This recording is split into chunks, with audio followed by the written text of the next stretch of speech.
Welcome to another video. Today I'm going to be cutting one more hole on the outside of my van. I'm sure most of you are aware now, this is my composting toilet. I've still got a few bits and pieces to do.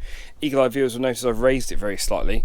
That's so that it comes above the seatbelt reel, which will obviously be boarded in. I do need to make a box for the side there for some wood chippings or something absorbent, maybe some kitty litter, just to absorb any moisture smells that go in the number 2 bin. The other thing I need to do is fit a fan. Now in our old van we had some computer fans.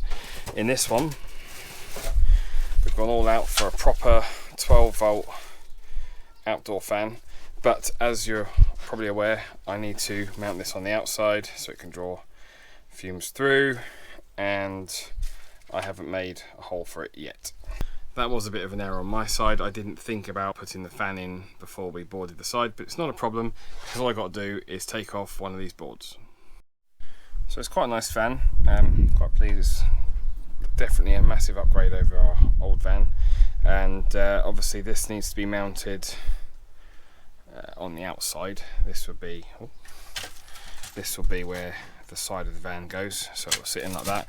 So it's going to protrude in a fair way, but not all the way. I'll probably need to make some kind of square box just to draw the air through. It's got to be as low, it's definitely got to be sort of lower than the mounting point of the seatbelt here, which by the way is loose because I haven't tightened it up yet. It's also got to be as far that way as possible so it does reach the back of the toilet bin. But then because I've still got to make the bit next to it, I can always make like a tunnel through there, so it's not the end of the world. I just need to make sure it's low and as far over as possible.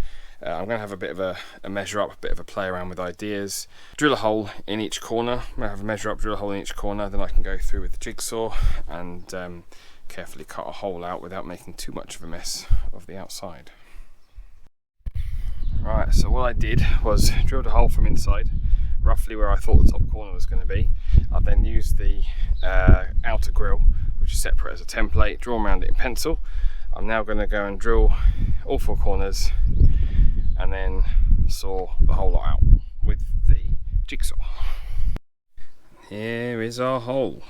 So I did the first one, was this one, which was obviously a bit smaller. I prefer to go slightly too small first and then cut a little bit extra out, then go too big and try and fill it with something. Next bits then, I've got some nice screws. Got some that are screws and some with a proper fine thread. So the fine thread ones are going to be holding the grill onto the fan, and the other ones are to hold the fan on. So I'm going to lots of tiger seal. I've got to put some paint around these edges first. I don't want the bare, I don't want it to rust. So lots and lots of tiger seal, and then I'll just chuck the screws through as well, and then we can screw the grill on and then put these lovely white caps on. And other than wiring, that's the fan done. Actually fitted quite well. The grill, last thing to go on, will only go on one way, so it won't go on. It needs to go on with vents pointing down, because if you do it that way you're going to get water inside. So that'll sit over there like that. And this is the view from inside. So yeah, really pleased with that. It's nice and solid. Looks pretty good. Obviously now I need to make a hole in the board, which shouldn't be too bad because I've got a screw hole just there, which is just below, and I can have a measure across and then rough measure down. Should be enough. It hasn't got to be perfect. Measure 3-4 times and then only cut twice probably, and get the hole cut in there. And there we have our hole cut out. I need to buy a grill for that, and I will put some kind of, probably when I get the grill I'll attach some kind of sleeve to it to join up with the fan, just to make sure we're guiding all the airflow through there. Now I can get around to putting my toilet walls in, fit the toilet in. I think probably, I've been toying many ideas with the way of doing this. I've even bought some aluminium,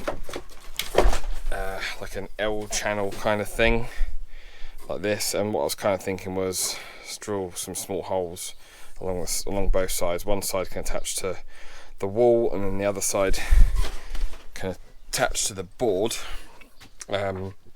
Still undecided on that, but I think one thing I will probably do, if I can move this, what I probably will do is build the side, two sides onto my toilet, and attach the walls to that.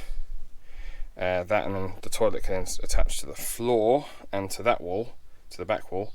That will keep these sturdy there. And then I just need to put something at the top, even if, I mean, I need to put some kind of ceiling in here. As you can see, there is a slight gap there, so I might even do a flat ceiling that will hold the top steady. And but yeah, yet to figure that one out, but I will get to that later on.